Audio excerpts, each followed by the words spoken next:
Donc aujourd'hui, j'ai voulu aborder un sujet de RSE et engagement parce que je suis tombée sur un chiffre qui m'a un peu interpellée. 29% des Français ne perçoivent pas le sens et l'utilité au travail. Donc, il est vrai qu'aujourd'hui, on va vers des candidats et des salariés qui cherchent un peu plus de sens dans leur vie professionnelle et à travailler justement pour des entreprises plus responsables. Donc, je voulais aborder ce sujet qui est assez loin de nos préoccupations quotidiennes au niveau RH, hein, il est vrai, mais qui devient de plus en plus importante, en tout cas dans l'expérience collaborateur. Donc, j'ai imposé le sujet comment passer d'une initiative portée par quelques salariés à un projet qui transforme profondément son entreprise. C'est le sujet que nous allons aborder avec Félix Demont, qui est CEO de l'entreprise Vendredi et qui, j'espère, va vite nous en dire un peu plus, mais je vois qu'il n'est pas encore connecté. Victor, tu sais s'il est là? Pas encore? Ici, en Si? fait, je suis Ah, en ligne. pardon. En Ah, fait, ça y est, je suis en Félix. ligne, mais je ne sais pas si je suis sur scène ou si je peux intervenir. C'est pour Si, ça mais que je vous c'est bon. demandais. Pardon, Ok, je ne c'est t'avais pas vu. parfait. Ben, je suis. Tu arrives à pic. Oui, je suis vraiment désolé parce que j'étais à un événement juste avant. On m'avait promis une salle Oui, confortable, ce qui n'est pas le cas. Donc, je suis en terrasse. c'est les aléas du direct. Du coup, s'il y a des problèmes de bruit, n'hésitez pas à me le dire. Et on D'accord. va faire en sorte, comme on s'était mis d'accord, d'avoir en fait, le plus possible une conversation. Parce que je Oui, pense que bien ce qui est sûr. intéressant, c'est d'échanger ensemble. Donc, merci pour votre attention. Est-ce que tu veux qu'on commence? Comment tu vois les choses, Oui, bien Jennifer? sûr. Alors, on va te laisser te représenter et introduire un petit peu le sujet. Et ensuite, on ouvrira vraiment les échanges tous ensemble pour que chacun puisse intervenir et poser leurs questions. Parfait.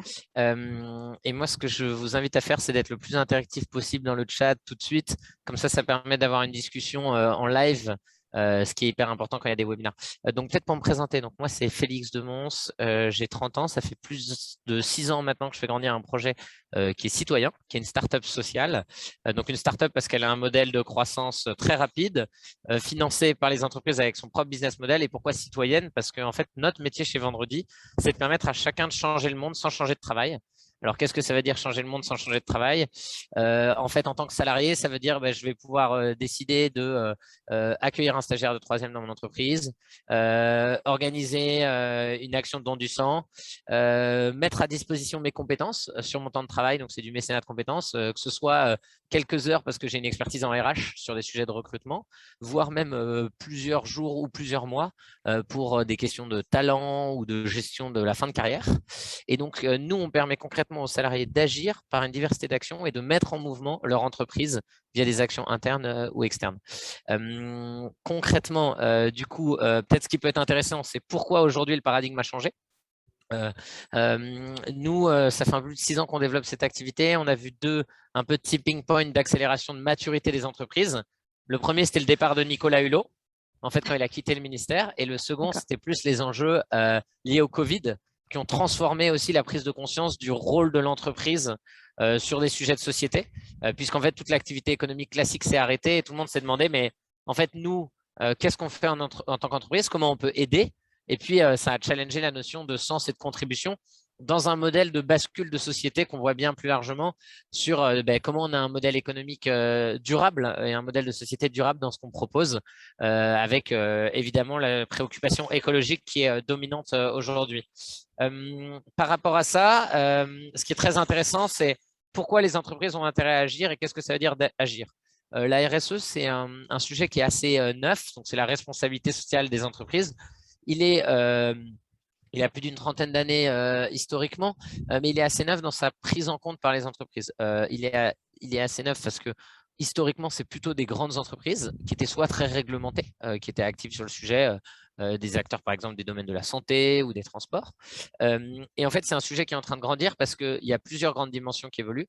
Il y a de plus en plus d'attentes réglementaires. Donc, par exemple, sur l'égalité femmes-hommes qui sont sorties, sur des questions du handicap qui étaient présentes historiquement, mais sur des sujets climatiques qui vont être de plus en plus fortes. La mesure de son empreinte carbone, comment on transforme son organisation. La RSE, ça comprend historiquement 3 volets. La logique environnementale. Donc, toute la logique environnementale, ça va être l'empreinte carbone de mes activités, la mobilité durable, mes produits responsables, l'empreinte numérique. Le sujet social que vous connaissez très bien en tant qu'acteur RH, puisqu'on va avoir des enjeux je vous prie de m'excuser pour le bruit. On va avoir des enjeux de handicap, par exemple, de sujets d'égalité femmes-hommes, de liens intergénérationnels. Et le sujet sociétal, on va avoir toute la logique de comment on contribue plus largement à la société, soit par des logiques d'insertion, mais aussi par des logiques de dons de produits, d'actions protectrices de la nature, mais qui ne vont pas être forcément directes par rapport à son activité environnementale, sur le bien-être animal, par exemple, des choses comme ça. Ces 3 volets-là, en fait, aujourd'hui, ils deviennent cœur pour les entreprises pour plein de raisons. Donc, il y a des contraintes réglementaires, il y a des attentes assez fortes des consommateurs, et donc, ça devient un vrai levier. Et donc, on le voit très bien dans le marketing qui est en train de se développer. Et il y a une vraie attente des candidats en termes d'attractivité RH. Donc, c'est un vrai levier de recrutement au début. C'est-à-dire, qu'est-ce qu'on fait en tant qu'entreprise, en tant que mission? Comment, en tant que collaborateur, je participe à ça? Et donc, on le voit très bien, par exemple, sur Welcome to the Jungle, qui a sorti une nouvelle page dans ce site, c'est l'onglet RSE. Et qui est l'onglet aujourd'hui le plus consulté par les candidats. Donc, en fait, il y a une vraie attente des candidats là-dessus. Et ensuite, il y a une problématique évidemment de gestion de carrière, fidélisation, rétention, développement de talent, où en fait l'attente aujourd'hui des salariés, et c'est une bonne nouvelle, c'est de se dire là où je passe le plus de temps dans ma vie, 80 000 heures de ma vie, c'est aligné avec mes convictions personnelles et c'est une partie de la solution sur les enjeux sociaux et environnementaux. Donc ça, c'est ces grands axes qui expliquent aujourd'hui pourquoi en fait c'est devenu une évidence en tant qu'entreprise de définir en fait une part sa raison d'être, puis surtout de la rendre tangible et de transformer son entreprise. Par rapport à ça, le modèle classique, c'était plutôt on a une intervention qui est très décentré par rapport aux salariés. Et nous, notre conviction très, très profonde face à l'ampleur du changement qu'il faut opérer, c'est qu'il y a tout intérêt à embarquer les salariés dans la définition de ce qu'il faut faire et de qui on souhaite être, et puis surtout dans la mise en mouvement. Et donc, nous, ça, c'est ce qu'on fait chez Vendredi, via une plateforme, des actions qui vont aussi sensibiliser à l'égalité femmes-hommes. Nous, on est convaincus que sur l'égalité femmes-hommes, il y a quelques actions de fond sur la politique de rémunération qu'il faut transformer. Donc là, c'est quelques acteurs RH. Mais le plus important dans la transformation des comportements, c'est de la sensibilisation, de la formation des équipes, parce qu'il y a plein de biais qui existent, qui sont des héritages de, en fait, juste notre, en fait, la façon dont on est structuré culturellement, et que pour se transformer le plus vite possible et dire comment on va faire pour atteindre, par exemple, des objectifs de 50% de niveau de rémunération, ce qu'il faut, c'est transformer les perceptions, les comportements, et ça, il faut embarquer tout le monde là-dedans. Et c'est pareil sur la question de l'empreinte carbone, c'est-à-dire que si les gens ne sont pas sensibilisés au sujet, on ne peut pas se demander à chaque salarié dans ses actes du quotidien de mettre en œuvre des actions. Et donc, tout le travail que nous on fait, c'est sensibilisation, mise en mouvement. Et après, ce qui est hyper intéressant, c'est qu'on est sur des logiques top-down et bottom-up sur nos sujets, et c'est le cœur du sujet que tu proposes, Jennifer, c'est de dire comment on fait quand il y a des collaborateurs qui lèvent la main, qui proposent des choses. Et nous, ce qu'on voit énormément, c'est que le sujet de la RSE, il est pris souvent parce qu'il y a des salariés ambassadeurs qui ont envie de faire bouger les choses et qui vont dire est-ce qu'on fait une action ponctuelle? Et par exemple, on va dire c'est Octobre Rose, mois de sensibilisation sur le cancer du sein qui touche une femme sur 8. Comment on peut mener une action? Et la question qui va se passer, c'est comment de l'envie de quelques collaborateurs, on peut progressivement embarquer tout le monde. Et nous, notre grand discours, c'est il faut travailler sur 2 axes en même temps. Un premier axe qui est définir ce qu'est une politique d'engagement. Donc, une politique d'engagement, ça va être des causes prioritaires sur lesquelles on veut s'investir. Et nous, nos recommandations par rapport à ces causes prioritaires, c'est quelques grands axes. Et en même temps, ce qui se passe avant qu'elles soient arrivées, et peut-être si vous avez des questions sur la question de comment on définit sa politique d'engagement, il y a des initiatives qui apparaissent en fait en local et qu'il faut faire vivre petit à petit, qu'il faut faire monter et qui vont contribuer à affiner cette politique. Et c'est un mouvement de va-et-vient, nous, qu'on recommande toujours. Et je pourrais rentrer peut-être plus en détail sur ce qu'on fait. Je ne sais pas si ça suscite des questions, du coup, Jennifer, dans le public, pour voir comment on avance de là, peut-être. Voilà, Oui, avant de faire de la théorie trop descendante. effectivement. Est-ce que quelqu'un a des questions? N'hésitez pas à intervenir. Il vous suffit juste d'activer votre micro en bas à gauche de votre écran ou de me faire un petit geste, un petit signe à la vidéo ou dans le chat. Ah oui, alors Swan, c'est ça? Oui, vous pouvez dire Swan. Bonjour. Bonjour. Moi, je voulais merci beaucoup. Merci beaucoup, Félix, parce qu'en fait, vous avez réussi à mettre donc, des mots sur ma problématique vraiment aujourd'hui. Ma problématique étant exactement celle que vous avez dit, c'est qu'on a des envies, on a envie de faire des choses. Maintenant, comment on le fait? C'est très compliqué parce que je prends un exemple, c'est qu'est-ce qu'on choisit? puisqu'en effet, le risque étant de s'éparpiller, comment on choisit? Donc, nous, on avait évoqué des consultations, de mettre en place des ateliers participatifs, etc. Mais en fait, le choix des actions, c'est très, très délicat en entreprise parce qu'il y a toujours des biais. Et par exemple, à titre personnel, en tant que responsable des RH, à titre personnel, très militante sur plein de causes, comment me positionner en tant qu'RH de manière beaucoup plus neutre et généralisée, sachant que voilà, les collaborateurs peuvent connaître mes prises de position sur certains sujets. Et l'idée étant de réussir à positionner l'entreprise de manière la plus neutre possible par rapport à ça. Et merci du coup d'avoir formulé la problématique de manière aussi claire. Voilà. C'est hyper clair. Et du coup, peut-être par rapport à votre problématique, vous êtes une entreprise de combien de personnes aujourd'hui? Entre 25 et 30. D'accord. Et aujourd'hui, il y a des actions qui existent? Non, parce qu'en fait, on va porter 2-3 petites actions, mais pas sur le plan entreprise. C'est-à-dire qu'avec 2-3 collaborateurs qui ont des engagements personnels et des discussions, on va dire, qu'on peut avoir à la machine à café, vont embarquer 2-3 autres personnes sur des projets parce que, par exemple, ils ont une proximité géographique qui leur permet d'agir. Je peux prendre les derniers exemples en date. C'était des collectes de jouets et de vêtements pour enfants parce que 3 collaborateurs dans la même ville ont eu vent d'une action locale. Mais donc voilà, pour l'instant, c'est très machine à café sur des engagements individuels.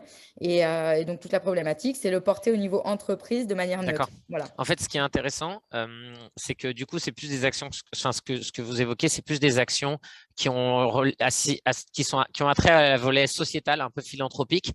Et il y a 2 autres volets qui sont hyper importants, qui sont du coup l'environnemental et le social. Sur chacune des actions, et ça repose à une des questions qui a été posée dans le public, qu'est-ce qui va provoquer que je m'engage à travailler à l'entreprise dans laquelle je travaille plutôt que dans des associations extérieures? En fait, c'est le subtil équilibre entre les deux. Et en fait, ce qu'il faut prendre en conscience, c'est qu'en plus, on crée des continuités de parcours d'engagement. Il y a des règles que nous, on va aider à faire en sorte que les entreprises les définissent. Donc, ces règles, par exemple, ça va être, est-ce que j'autorise les gens à s'engager sur toutes les ODD ou que sur certains? Et du coup, je vais fermer certaines causes. Nous, on a des préconisations. C'est plutôt, on encourage d'ouvrir à peu près à tout, mais de mettre en avant des causes prioritaires dans la communication. C'est-à-dire que si une personne est sensible à l'autisme et qu'elle a envie de s'engager, d'en parler, et que c'est un sujet qui est pas complètement décorrélé du monde de l'entreprise, elle puisse le faire, mais c'est pas ce qui va être mis en avant dans notre plateforme. Deuxième sujet, il y a des sujets, du coup, définir un peu, est-ce qu'on ouvre à toutes les causes ou non? Et après, est-ce qu'il y a des causes privilégiées? Nous, sur les causes privilégiées, ce qu'on recommande toujours, c'est dire, il faut agir sur les fondamentaux sur lesquels l'entreprise est attendue. Et à minima, il y a les sujets climatiques aujourd'hui avec les plusieurs verticales. Il y a les sujets handicap, en fait, égalité femmes-hommes, qui sont de toute façon, en fait, sur lesquels il y a des contraintes réglementaires et il y a des évolutions. Donc, en fait, ça, il faut que ce soit des sujets sur lesquels on fasse des actions. Parce que même, ça va être valorisé dans les appels d'offres, ça va être valorisé dans le processus de recrutement. Et après, sur le sociétal, on peut décider en fonction de son ADN quelques axes. Donc, on va travailler avec nous, des acteurs du secteur du bâtiment, dans l'immobilier, le bâtiment durable, l'accès à des conditions de vie décentes. Et on va pouvoir faire du philanthropique dans cet axe ou non. D'accord? Donc ça, c'est un peu de définir les causes. Ensuite, le deuxième axe, c'est de dire qu'est-ce qu'on veut faire comme type d'action? Est-ce qu'on veut permettre aux collaborateurs de proposer des choses sur toute une diversité, des collègues, des dons financiers, des logiques de dons de compétences?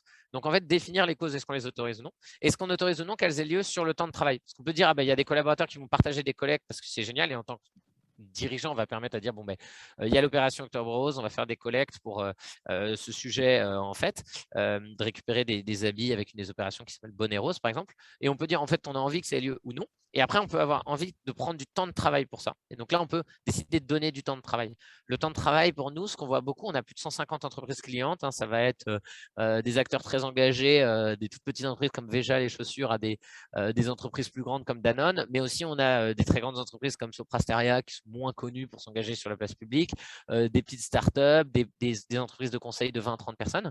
Et nous, en général, ce que vont faire les entreprises quand elles définissent une politique d'engagement, c'est qu'elles vont dédier du temps et dire on va donner un jour par an. Après, ça peut aller de 1 à 6, mais au début, on commence par une journée. On va vous permettre sur une journée de vous engager, de prendre du temps dans vos activités en équipe, par exemple pour faire des maraudes, des choses comme ça. On n'est pas obligé de le faire. On peut dire on ne sacralise pas de temps. L'avantage quand on donne du temps et que ce temps il est dédié à des missions d'intérêt général, c'est qu'il peut être défiscalisé. Donc, c'est comme des dons financiers. Et donc là, c'est là où ça a des très grandes vertus RH sur la gestion des périodes de mobilité ou l'accompagnement en fin de carrière, parce que c'est des temps de formation qui peuvent donner lieu à de la défiscalisation. La défiscalisation, c'est 2/3 du coût réel, d'accord, du temps dédié. Donc, c'est des montants qui sont assez importants. Donc, après, on définit est-ce qu'on donne des jours. Et puis après, il y a un truc qui est super important, c'est qui s'en occupe et pendant combien de temps, en fait, c'est animé. Et nous, ce qu'on va apporter, ce qui est très difficile en tant que responsable RSE, une fois qu'on a défini de ce sur quoi on voulait agir, c'est d'avoir le bon contenu pour faire bouger les gens. Donc, c'est-à-dire, le bon contenu, c'est on va faire une mesure d'empreinte carbone individuelle. Tout le monde va sensibiliser à l'empreinte carbone, va la calculer soi-même, va identifier les axes qui sont liés à son travail, des axes liés à son perso. Et après, il va y avoir des séries de petits défis pour les réduire. Et nous, c'est ce sur quoi on propose en termes de contenu. Mais vous allez voir, on n'est pas dans des associations. Donc, on va quasiment trouver sur de l'interne, du professionnel ou du personnel. Donc, ça dépend des schémas. Et ce qui est très, très intéressant pour nous, c'est pour faire en sorte que la démarche devienne structurée et dépersonnalisée. Nous, on a une méthode où on aide les salariés ambassadeurs ou les dirigeants, c'est-à-dire, voilà les grands axes qu'on connaît. Donc, normalement, ça fait l'unanimité. Voilà les benchmarks de pratique d'entreprises de vos tailles qui font. Si vous voulez, vous pouvez faire tourner un questionnaire très court qui prend moins de 4 minutes pour dire quelles sont les causes qui intéressent les personnes, qui ont envie d'être ambassadeur, prendre le pouls et que les collaborateurs disent est-ce qu'on pense que ce sera un levier de fidélisation pour moi? Est-ce qu'on pense que ce sera un atout de recrutement? On prend le pouls, mais ça prend 10 minutes. Et une fois qu'on a fait ça, on peut aller voir la direction en disant est-ce qu'on met en place une démarche? Et après, quand on met en place la démarche, on peut dire on fait que des actions à la main, sans appui un peu d'acteurs comme vendredi, ou via des acteurs comme vendredi, ça va nous faciliter l'animation, le contenu, la proposition, voilà, pour expliquer. Mais ce qui est super important, c'est que c'est un équilibre entre les contraintes un peu top-down de il faut agir sur l'égalité femmes-hommes, il faut agir sur l'environnement, et aussi les envies des collaborateurs. Et le bon mix, c'est de trouver, nous, ce qu'on recommande beaucoup, c'est par exemple de toujours ouvrir les 17 ODD, mais de mettre uniquement quelques causes en avant. Parce que ça permet de lier la dimension l'entreprise veut vous engager, mais elle vous offre un espace d'engagement individuel et on vous invite à en faire part de vos engagements. Voilà. Et ça, c'est des choix. Voilà. Je ne sais pas si ça a aidé ou s'il y a des questions en lien avec ça dans le public. Je ne vois pas de questions sur le chat, mais n'hésitez pas à intervenir. C'est toujours pareil, à actionner votre micro en bas à gauche. N'hésitez pas. Est-ce que toi, ça suscite des questions chez toi? Mais oui, c'est vrai, parce que nous, on a un peu la même problématique chez Ressia. C'est vrai qu'on a beaucoup de salariés qui sont très engagés et qui ont envie de proposer des choses. Donc, ça va de créer un potager ou mettre des ruches en place, ce qui est déjà fait, mais ça a été du coup fait par l'entreprise. Mais par exemple, on a eu une année quelqu'un qui a voulu faire une collecte de dons pour une association, etc. Et c'est vrai que ça a toujours été décoloré un peu en one-shot, on va dire, et jamais transformé vraiment en un objectif d'entreprise. Et c'est vrai que je pense qu'on justement, on ne s'est pas posé la question, comme tu disais, de poser, de se dire jusqu'où on veut aller, où est-ce qu'on donne la liberté aux salariés. Mais voilà, maintenant, on y voit un peu plus clair, c'est vrai que… Et je trouve après très logique aussi et pertinent de dire qu'il faudrait poser la question directement aux salariés également. Ça passe toujours par là, malheureusement, la communication et le sondage, effectivement. Et du coup, est-ce que tu vois une question par rapport à ce que je t'ai partagé ou quelqu'un dans le public a une question? Parce que sinon, ce que je peux faire, moi, j'ai d'autres chiffres, d'autres bonnes pratiques, je peux peut-être monter notre produit, ça dépend un peu de… Moi, le but étant que ce soit très tourné vers une conversation, c'est pour ça que j'ai volontairement créé cet espace pour les gens qui sont avec nous. Je sais pas, par exemple, quand on est dans notre cas, que justement, on n'a pas fait ce travail-là, comme tu disais, en amont. Est-ce que toi, tu dirais non-stop ou au contraire, oui, on va le faire, mais on réfléchira après à autre chose? Est-ce que… Moi, je pense qu'il faut toujours faire des petites actions ponctuelles parce que c'est toujours bienvenu et il faut laisser place à l'initiative. Je pense que par contre, c'est un vrai sujet de se dire quel cadre d'ensemble on souhaite donner à cette démarche et de profiter de cette envie individuelle pour structurer. Et là, aujourd'hui, on est dans un momentum qui est super intéressant là-dessus. C'est qu'il y a une vraie logique de… Enfin, il y a une vraie attente des salariés, il y a une vraie attente des candidats, c'est un vrai atout marque employeur. Et donc, cette démarche-là, de se dire, OK, on en fait un projet commun qui va aussi être un projet d'entreprise, est attendue de la part des collaborateurs, mais aussi hyper bienvenue. Donc, je pense que… Et aujourd'hui, il y a l'écoute. Enfin, nous, ce qu'on voit dans les directions, c'est plutôt il y a l'écoute sur ces sujets. Parce que les dirigeants, il y a 97% des dirigeants qui se rendent compte qu'il faut qu'ils mobilisent leur entreprise pour l'intérêt général et ils veulent que les salariés soient au cœur de ce projet. Et donc, en fait, c'est intéressant. Après, la question, c'est que ça peut encore prendre plein de formes. Enfin, une entreprise peut très bien dire, je vais juste donner mes produits, par exemple, que j'offre, et je vais les donner gratuitement à des assos. Et ça, c'est une façon de s'engager et tout le monde contribue en fait à l'investissement. Ou elle peut décider de dire, en fait, on va se donner 1 jour par an, 2 jours par an, dans lequel on va faire des missions, de la sensibilisation sur les différents sujets. Et ça, c'est un choix où nous, on aide les entreprises à structurer les démarches. Mais le fait d'avoir cette logique-là vivante et organisée est hyper forte. Et nous, après, ce qu'on voit beaucoup dans nos 150 entreprises qui ont mis en place la démarche, il y en a 80% qui ne faisaient rien avant. Et du coup, nous, ce qui est génial, c'est qu'on les aide, au lieu de passer de je fais rien à pendant 2 ans, je vais faire une petite action ponctuelle sans trop de visibilité, à se dire tout de suite, je me donne un cadre. Ce cadre, il correspond aux enjeux sur lesquels nos investisseurs vont atteindre l'entreprise, les consommateurs, voilà, les salariés, les futurs candidats. Et très, très vite, je peux animer une politique d'engagement qui va aller mettre un fil conducteur global de l'entreprise. Donc, c'est la Semaine européenne du développement durable. On a des actions en lien avec le développement durable, un challenge empreinte carbone proposé par Vendredi. Et en même temps, un salarié local qui va pouvoir vivre à Rennes va pouvoir aller dans la plateforme et se dire OK, c'est génial, j'habite à Rennes. Moi, c'est le sujet de l'égalité des chances qui m'intéresse. Je vais dire que je suis intéressé par faire du mentorat de jeunes et il va se voir proposer une action pour le faire, qu'il va faire d'ailleurs sur son temps perso. Mais l'entreprise lui a créé cet espace. Donc, en fait, ça, c'est hyper fort. Et nous, c'est ce qu'on voit et c'est pour ça qu'on suggère plutôt de se dire le plus tôt vous partez dans une démarche cohérente cadrée, enfin, il faut avoir bien mis le démarche chapeau cadré, plus vous gagnerez de temps. Voilà. Et justement, pour définir cette démarche et en tout cas la réfléchir, toi, dans ton expérience, qui tu vois dans ces, comment on peut appeler ça, des comités RSE au sein des entreprises, je ne sais pas comment on les appelle, mais qui tu vois dedans, parce que je suppose qu'il y a forcément le dirigeant. Ouais. Alors, il y a différents niveaux, ça dépend de la taille des entreprises, encore. Ouais. Alors, d'où ça peut venir au début. Nous, les sujets sont pas mal portés par dans les toutes petites entreprises, pas mal portés par les CSE. Où il y a des gens de CSE qui vont dire, mais en fait, qu'est-ce qu'on fait en termes de politique? Ça fait partie un peu de notre mandat aussi. Et du coup, il y a ce sujet-là. Il y a des salariés ambassadeurs, souvent des gens qui sont très investis et qui sont comme les personnes qu'on a dans le chat qui disent, en fait, moi, je veux pousser, je veux faire des actions, je m'investis dans l'associatif, j'aimerais potentiellement avoir un peu de temps pour m'y allouer, j'aimerais mobiliser d'autres collègues. Ensuite, on a des gens qui viennent des équipes RH, parfois, qui viennent nous solliciter, des équipes un peu comme internes, ou directement les dirigeants parce qu'ils ont cette sensibilité. Dans les plus grandes entreprises, on a des acteurs fondations, mais je suppose que c'est moins le cas des gens qui nous écoutent. Et après, ce qui est intéressant, c'est comment on va constituer la démarche en fait, de faire le pôle pour lancer le sujet de quel choix on va faire. En fait, ce n'est pas forcément très complexe parce que nous, il y a un petit sondage en interne qu'on fait tourner qui peut être enseigné en 5 minutes par les collaborateurs. C'est vraiment 5 questions et c'est que des questions oui-non. On va dire quelles sont les causes sur lesquelles je souhaiterais qu'on s'engage, quel type d'action je ferais plus tôt. Voilà. Donc, ça permet de prendre le pouls. Nous, à côté de ça, on a des recommandations qui peuvent être gérées par une personne ou un groupe de collaborateurs. Et après, en fait, c'est assez facile de lancer la démarche. Le plus intéressant, ce n'est pas quelle est l'équipe RSE pour définir ce qu'on a envie d'être, mais c'est plus comment ensuite, en fait, on va le mettre en musique. Et dans la mise en musique, c'est très, très pratique d'avoir cette logique un peu d'ambassadeur dans les équipes.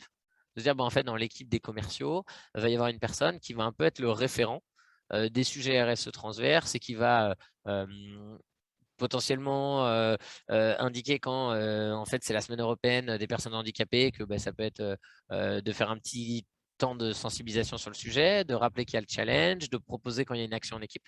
Et ça, c'est hyper important dans le maillage après, d'avoir un peu des ambassadeurs. Mais en général, nous, on les collecte dès le questionnaire, les ambassadeurs. Et en gros, il y a 15-20% des gens qui sont prêts à le faire. Donc, c'est beaucoup, les entreprises qui sont prêtes à dire, moi, c'est un sujet qui me tient à cœur, l'environnement, les sujets sociaux. Et donc, je suis prêt à prendre l'animation dans mon équipe, voire l'animation d'une thématique. Et donc, très souvent, quand il n'y a pas de responsable RSE, on va avoir des équipes, on va avoir une personne qui va être en charge. Et nous, c'est comme ça qu'on s'organise chez Vendredi. On est 30 salariés. On a une personne qui est en charge du sujet handicap. Mais ce n'est pas son job. Mais en fait, il est hyper sensible. Et on a une personne qui est en charge du sujet égalité femmes-hommes et qui va se débrouiller pour se dire quelles actions, comment j'aime. Et comme ça, on a une logique qui est très, très décentralisée. La plateforme nous permet aussi d'animer ça pour les différentes personnes. D'accord. Alors, il y avait une question. Est-ce que vous avez un retour d'expérience sur le fait que ce type d'engagement et de démarche contribue à la fidélisation des salariés? Alors, oui, de façon assez forte sur les personnes qui participent. Donc, nous, on a 30% des gens qui participent à des actions. Et de façon assez forte, c'est très important dans leur lien avec l'entreprise. Pour eux, c'est un des éléments constitutifs qui fait que, en fait, ils restent, ils s'engagent dans l'entreprise. Et après, on a d'autres indices très, très forts sur l'attractivité de l'entreprise parce que c'est des choses qui sont mises en avant par les RH. Mais c'est aussi, il y a beaucoup de bouche à oreille. C'est-à-dire que les salariés qui participent à des actions en parlent très souvent autour d'eux en disant dans ma boîte, on fait ça. Et donc, en fait, ça fait de la marque employeur de pair à pair qui est un des leviers très, très forts de recrutement. Voilà.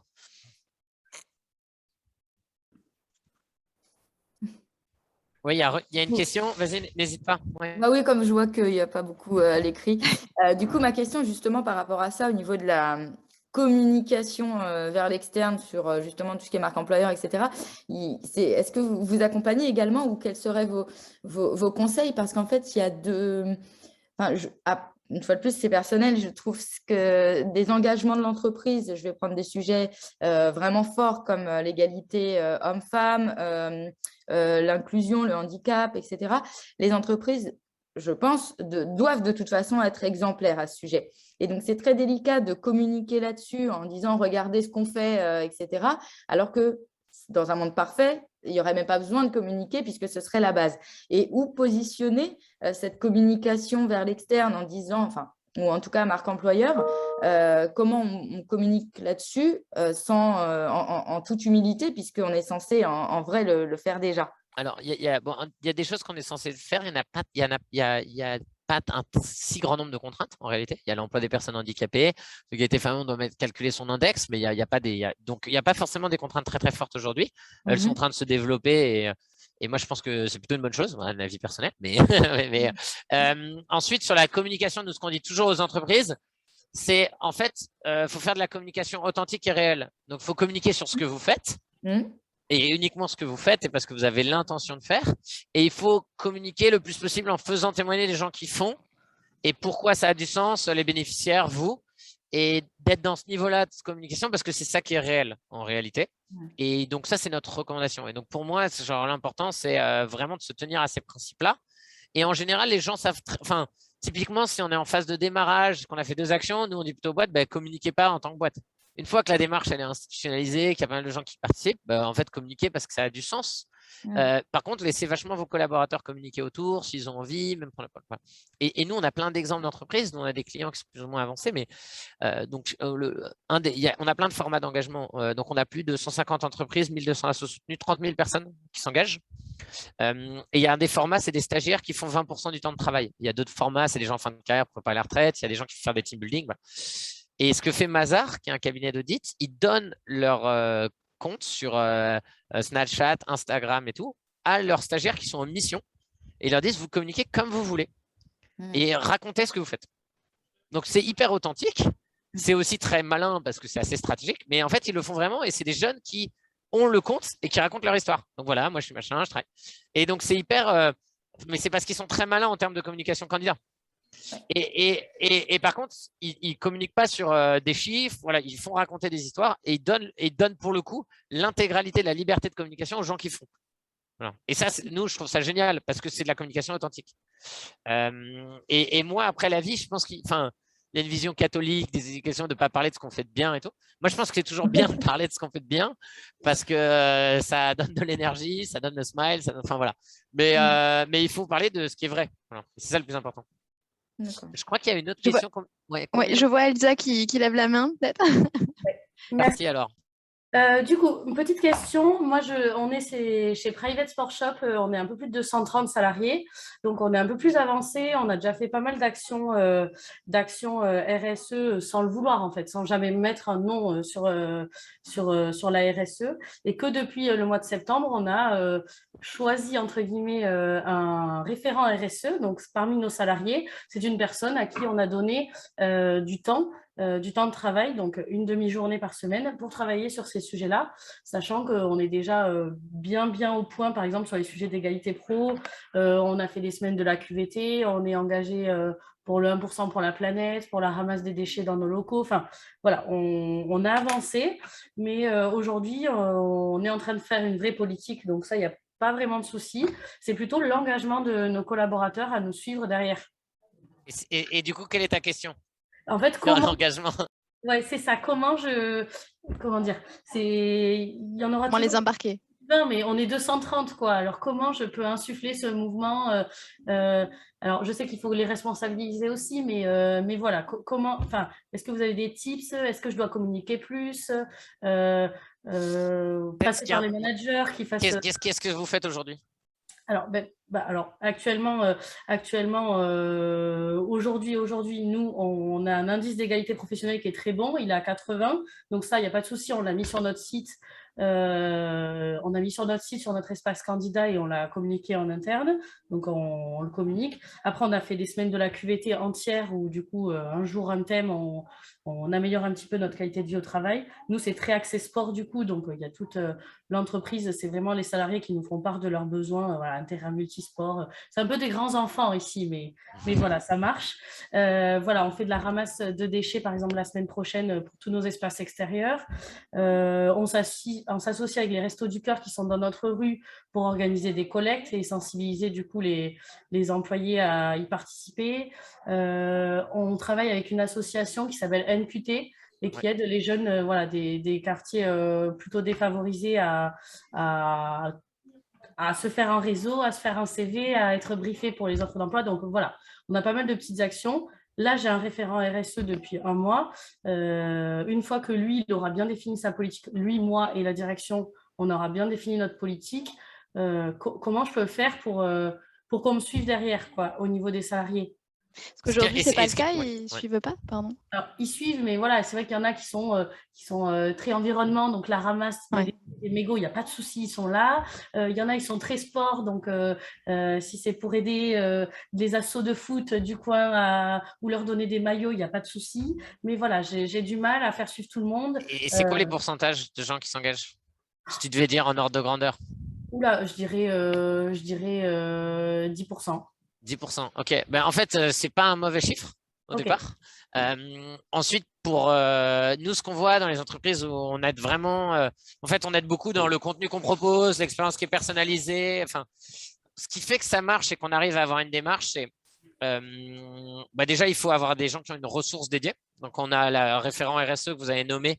Et une demi-journée, c'est amplement suffisant. Donc, je pense que c'est le bon temps. Après, ça dépend de l'étendue de son scope parce qu'on peut aller très, très loin si on veut faire de la certification Bicorp, mettre en avant les sujets RSE dans ses appels d'offres. Enfin, il y a beaucoup de sujets RSE. Donc, ça dépend de l'étendue du scope. Mais pour animer la démarche et embarquer les gens, nous, dans des entreprises de votre taille, en fait, on dit en 2 heures par semaine, c'est bon. Parce qu'on a des outils pour accompagner. S'il y a beaucoup de tâches à faire à la main, c'est plus difficile. Le deuxième sujet, c'est hyper important d'avoir un réseau de relais. J'en parlais tout à l'heure. Et après, ces relais, c'est que lui-même ait des référents dans les différentes équipes qui ont 1 heure ou qui peut solliciter, qui vont relayer sa communication, proposer des actions, faire des feedbacks. Enfin, voilà. Donc ça, c'est hyper important. Ensuite, il faut que le sujet soit toujours porté au niveau de la gouvernance de l'entreprise. Donc, au niveau COMEX, dirigeant, en disant c'est important. Et on se met des objectifs par rapport à ça. Après, il faut mettre les bons objectifs sur peu de critères. Est-ce que c'est un objectif de taux de participation des gens aux actions? Donc, il faut bien définir. Est-ce que c'est un objectif de réduction de l'empreinte carbone? Est-ce qu'un objectif… Enfin, il faut le définir, mais se dire, si au niveau de l'entreprise, on dit ça, c'est devenu un sujet important. Du coup, c'est très, très important qu'il y ait des grands objectifs par rapport à ça, qui du coup vont redescendre en cascade. Et deuxième axe, que ce soit vécu dans la culture. C'est-à-dire, si on dit, OK, il y a le séminaire de rentrée ou la journée de rentrée, que en fait, ce témoignage ou cette partie pris-là soit évoqué. Donc, qu'est-ce qu'on fait en termes d'impact et que ce soit toujours rappelé, en fait. Et ça, c'est hyper important pour dire, en fait, c'est important pour les dirigeants. Enfin, du coup, c'est important pour les leaders de l'organisation qui sont ensemble les autres. Et donc là, moi, j'ai plein d'exemples d'entreprises, de ce que font les entreprises. Par exemple, Accenture, qui est une plus grosse entreprise de conseil. Toutes les réunions du COMEX, ils commencent par dire, OK, on a donné combien de missions étaient faites gratuitement sur nos sujets emploi, accès. Et en fait, ils commençaient toujours par là, les réunions, avant de parler des sujets business, au niveau de la direction. Et donc, en fait, ça cascadait derrière. Et ça, c'est intéressant parce que ça force, du coup, comme on marque. Et après, il y a des sujets beaucoup plus d'animation, où en fait l'équilibre à trouver, il faut communiquer sur ces grands axes de façon assez régulière, dans des temps qui sont associés à la culture, donc au niveau de l'entreprise, au niveau des équipes. C'est là où les relais RSE sont super utiles. Je prends l'exemple de ce qu'on fait nous chez Vendredi. Nous, on a une réunion tous les lundis, qui est une réunion de toute l'entreprise, on est 30. Et tous les lundis, il y a un espace qui s'appelle Vendredi chez Vendredi, où des gens ont de l'espace pour dire, ah ben voilà, c'est l'opération pour les bonnets roses, on a calculé notre index égalité femmes-hommes, on a fini notre empreinte carbone, et il y a toujours un espace Et en fait, il y a les différents leads des sujets qui parlent à ce moment-là, de 4-5 minutes. Et ça existe soit en espace ensemble d'entreprise, soit ça existe en espace d'équipe. Ouais. Mais c'est hyper important pour que la culture se transforme sur ces sujets. Et la dernière remarque, après, sur la question de communication, il faut utiliser les outils existants. Donc, nous, ce qu'on voit dans les entreprises, c'est il y a des entreprises qui utilisent une newsletter interne. Donc, il y a un espace dans la newsletter interne. Il y en a d'autres qui utilisent Slack, d'autres Teams, où ils ont des channels. Et en fait, d'ancrer ça dans l'existant.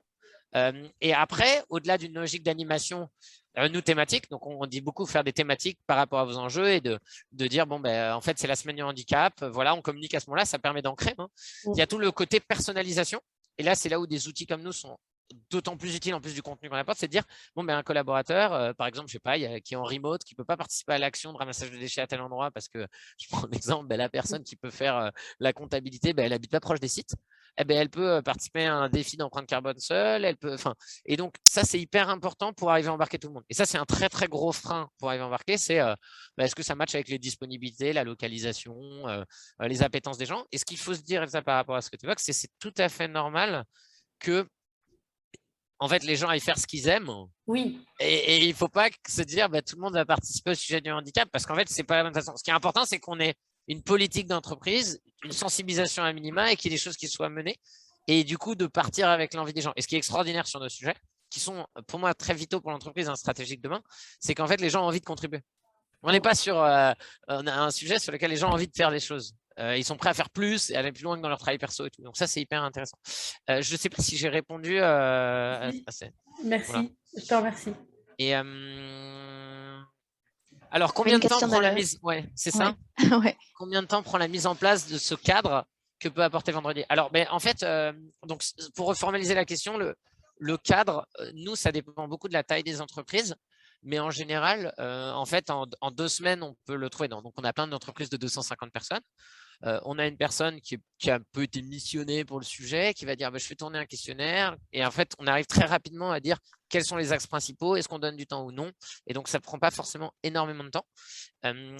Comme on a pas mal de gens en RH, ce qu'il faut comprendre, c'est qu'on peut avoir un cadre pour tout le monde et puis après, on peut avoir des sous-cadres pour différentes populations. Je prenais l'exemple des gens en fin de carrière. Si on veut préparer à la retraite, on peut se dire dans nos logiques de formation, en fin de carrière, les 2 dernières années de carrière, on va permettre aux gens de faire 25 jours de mission en asso. Parce qu'on pense que c'est un super levier pour les préparer à la retraite. Et ça, on va pouvoir construire des sous-cadres adressés à des populations spécifiques. Et là, ça dépend un peu à chaque fois. Mais globalement, ça prend assez peu de temps. Et après, ce qu'on fait souvent dans des organisations assez complexes, et dans les organisations les plus complexes, où il y a beaucoup de parties prenantes, ça peut être 1 mois et demi, 2 mois. Mais ce qu'on va beaucoup faire dans des grandes organisations, c'est travailler dans des logiques de pilote. Donc, on va dire, on va faire un test. Et on va dire, on va faire un test pendant 6 mois, on donne une journée, parce que des grosses craintes, c'est de se dire, mais si on donne une journée, tout le monde va poser sa journée. En fait, c'est très peu vrai. En fait, les gens n'utilisent pas tous. Beaucoup de gens font des actions plutôt sur leur temps perso. Les gens sont assez pris par leur flow et ils ne vont pas déprioriser leur flow d'activité.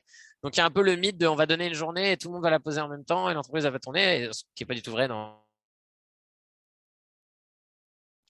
ne t'entend plus. Félix, si tu nous entends, on ne t'entend plus. Je ne donnerai pas 6 jours à tout le monde. Enfin, Félix. Et donc, en gros, on fait un test.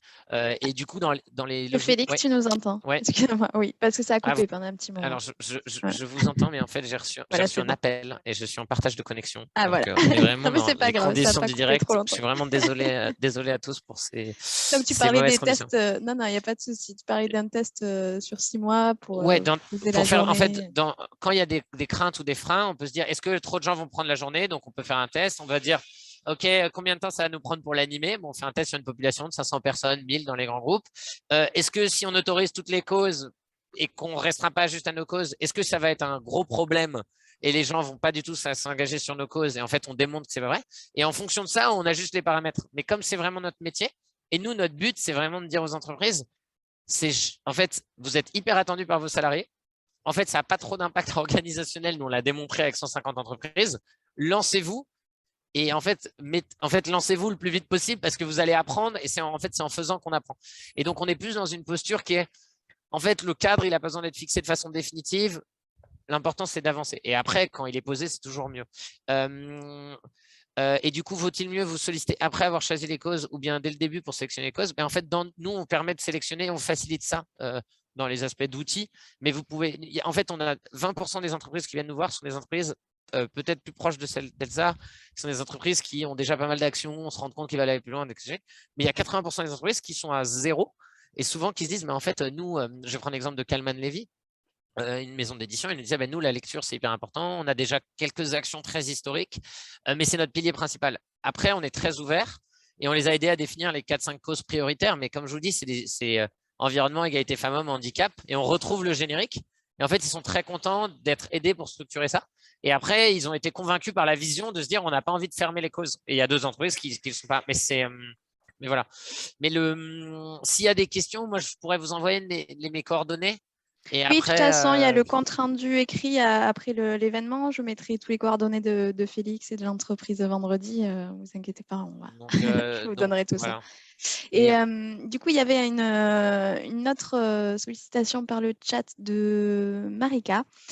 Bonjour, je me présente Marika, bénévole au sein de la commission environnementale de notre entreprise. Chez nous, malheureusement, les sujets environnementaux ne sont pas la priorité du management.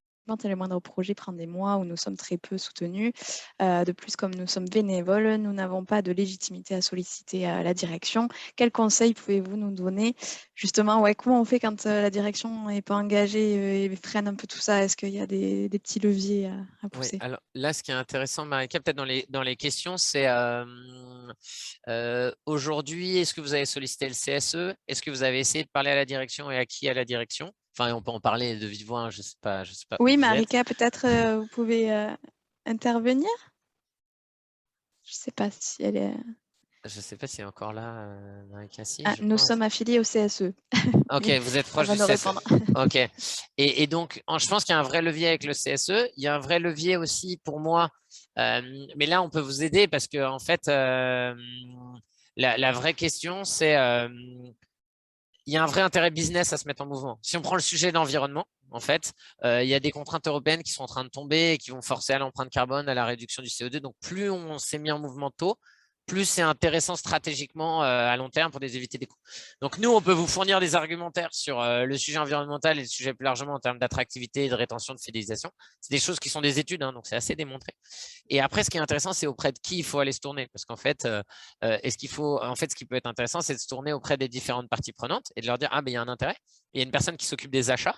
Et à mon avis, quand il y a des achats ou des choses comme ça, par exemple, la vente, le sujet des offres publiques, des marchés publics, de répondre, il y a une attente. Alors, quand on est en B2B, il y a des contraintes. On va vous demander qu'est-ce que vous faites en termes d'environnement. Donc, ça permet de gagner des appels d'offres. Quand on est en B2C, c'est aussi une logique qui est attendue des consommateurs. Donc, ensuite, on peut aller voir la personne en charge des questions du recrutement en disant, pour vous, est-ce qu'il y a un sujet attractivité, rétention? Donc, ça permet d'aller chercher des alliés au sein du COMEX, parce qu'en vrai, les différentes parties prenantes ont des enjeux. C'est-à-dire que l'index égalité femmes-hommes, en fait, c'est un sujet qui est devenu obligatoire, il faut publier. Si on est mauvais, il y aura, en temps 2, il va y avoir des sanctions financières. Donc, la question d'aller chercher les parties prenantes, pour moi, il faut aller chercher les alliés. Et après, nous, on peut vous donner le modèle de questionnaire qu'on fait tourner dans toute l'entreprise, mais on a des modèles de questionnaire qui sont hyper simples. On prend l'avis des salariés, quelles sont les thématiques sur lesquelles vous entendez, est-ce que vous pensez que ce serait un plus? Et en fait, ce qui se passe dans plein de boîtes où les salariés ambassadeurs, c'est qu'ils disent, nous, on a fait tourner un sondage pour la direction et il y a 150 salariés qui ont répondu. Il y en a X qui ont dit qu'ils pensaient que ce serait une super idée. Et en fait, du coup, là, il y a un peu, tout le monde a en fait un peu levé le doigt pour dire que c'était intéressant de réfléchir à ces sujets. Et donc, oui, en fait, moi, le questionnaire, en fait, si vous m'envoyez des mails, après, je pourrais vous faire parvenir les sujets, juste vos mails. Mais nous, on a un questionnaire tout bête et en fait, vous l'adaptez. Donc, vous pouvez après l'adapter à votre entreprise, aux enjeux. Et nous, on aide beaucoup dans cette phase amont parce que c'est important de mettre le CSE. Il y a des enjeux business sur les différentes verticales, faire en sorte que les salariés. Et c'est un sujet qui, in fine, fait assez consensus et on n'est pas obligé de donner du temps. C'est-à-dire que, on prend l'exemple vendredi, on donne un jour par an. On peut aussi dire, on donne 0 jours au début. En fait, ça va être les activités d'équipe et team building. Il y a des défis, les gens font sur leur temps perso. Et en fait, on commence et propose des choses à faire sur le temps perso. Mais en fait, c'est déjà un premier pas. Dans les entreprises ultra réfractaires. Je vous prends un exemple. Et j'avais une question à propos des… parce qu'on s'était intéressé au niveau des labels RSE. On s'était dit, on avait hésité parce qu'on s'était dit, est-ce que si on propose, parce qu'on s'était dit que ça aurait été une bonne idée pour engager un peu toute l'entreprise en disant, on a un petit défi de remporter ce label, etc. Mais il y avait une autre partie qui disait, oui, mais si on impose le label, est-ce que du coup, on va pas penser que c'est pas authentique et que du coup, voilà, on fait ça pour un peu l'image de marque, etc. Qu'est-ce que tu en penses de ça? Ouais, c'est un vaste débat. Il y a une grande diversité de labels. Je les connais pas tous. Et donc, il y en a qui sont plus ou moins marketing, marchand. Et voilà. Je pense que nous, on a enclenché un processus de certification Bicorp. On a terminé, qui est une auto-évaluation. Ce que je trouve intéressant avec ces mécanismes de label ou de certification, auto-certification, c'est plutôt que ça force à se poser des questions. Ouais. Et Ça à donne se une mettre... ligne, je trouve. En fait, ça donne un directrice, cadre quoi. et ça force à se poser des questions. Et où est-ce qu'on en est? Et donc, ça, c'est hyper intéressant de savoir sur des sujets hyper différents, les achats, les questions de fourniture enfin, de fournisseurs d'électricité, enfin, plein de questions. Et donc, moi, je recommanderais toujours de s'appuyer sur cette logique. Donc, Bicorp, c'est auto-certifiant. Après, nous, ça nous a pris 8 mois alors qu'on est hyper actifs parce qu'il y a une centaine de questions qu'il faut prouver pour avoir le label. Donc, en fait, avoir le label, pour moi, c'est plutôt une démarche qu'on veut mener une fois qu'on fait déjà des choses, parce que ça nous permet de nous cadrer, de nous évaluer. Voilà. Et après, je pense que de toute façon, sur ces, voilà, ça crée un cadre. Donc, c'est toujours bon. Ok. Merci. Et voilà. Quel label tu conseilles? Parce que ouais, tu parlais de Bicorp. Ouais, en fait, moi je connais bien Bicorp, donc c'est celui que je maîtrise le mieux et j'en connais l'utilité. Parce que c'est une logique d'auto-certification. Après, il y a une revalidation par les pairs et donc je trouve que la matrice est assez intéressante et c'est assez poussé. Donc, je trouve que se baser sur cette base est pas mal. Mais par exemple, pour Marika qui posait des questions, je pense que il faut d'abord avoir un stade de. On a une validation, on a embarqué les parties prenantes et après, on peut dire ah oui, Bicorp, c'est intéressant. Ou d'autres labels. Je ne sais pas s'il y a d'autres questions dans le public. N'hésitez pas à intervenir. Un action dans le micro en bas à gauche. Vous êtes libre. Est-ce qu'il y a un intérêt, pour des gens, est-ce que ça intéresse? Si vous voulez, je peux me montrer peut-être soit la plateforme, un peu la forme que ça, comment les entreprises peuvent activer des contenus, des défis. Est-ce qu'il y a il nous reste de sujets dont je peux parler. 5-6 minutes. Il nous reste 4-5 minutes. Donc, en fait, c'est un peu en fonction de vous. Là, j'ai été assez conceptuel et pas trop dans le concret, donc je ne sais pas. Non, déjà, ça donne beaucoup de lumière, je trouve, sur le sujet.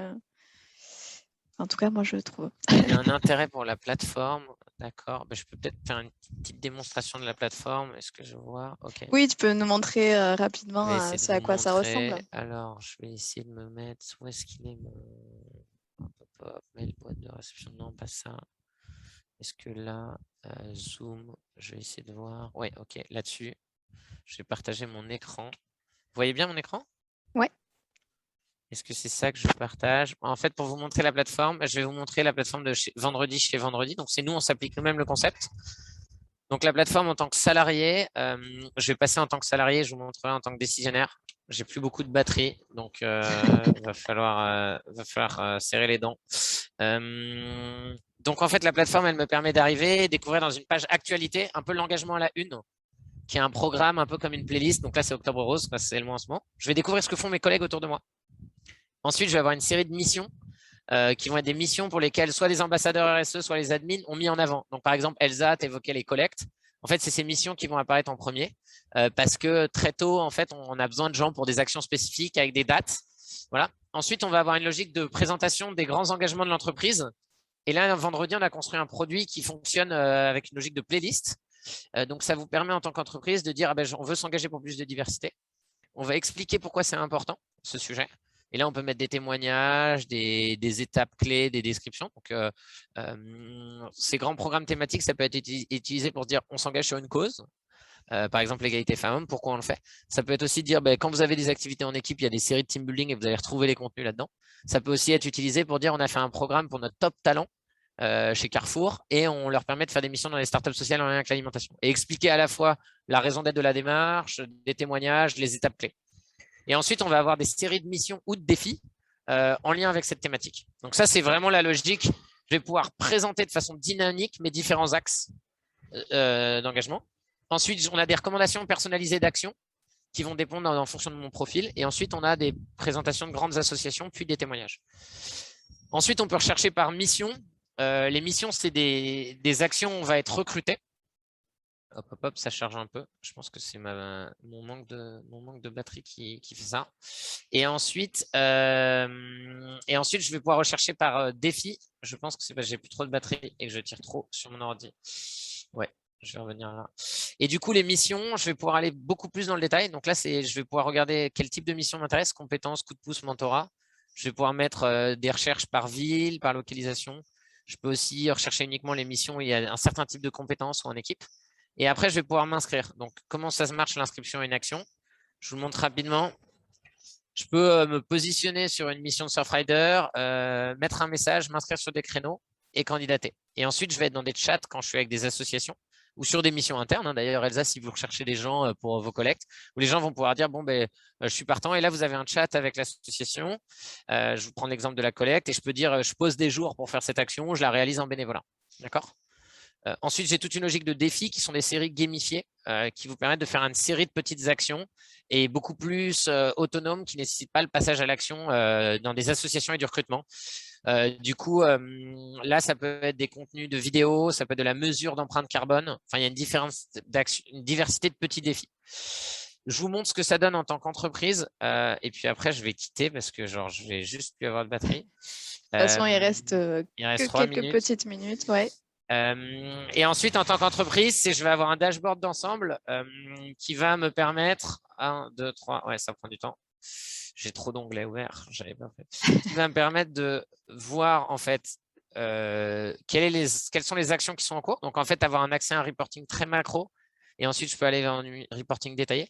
J'ai des tâches à réaliser pour valider des inscriptions, valider des nouvelles associations.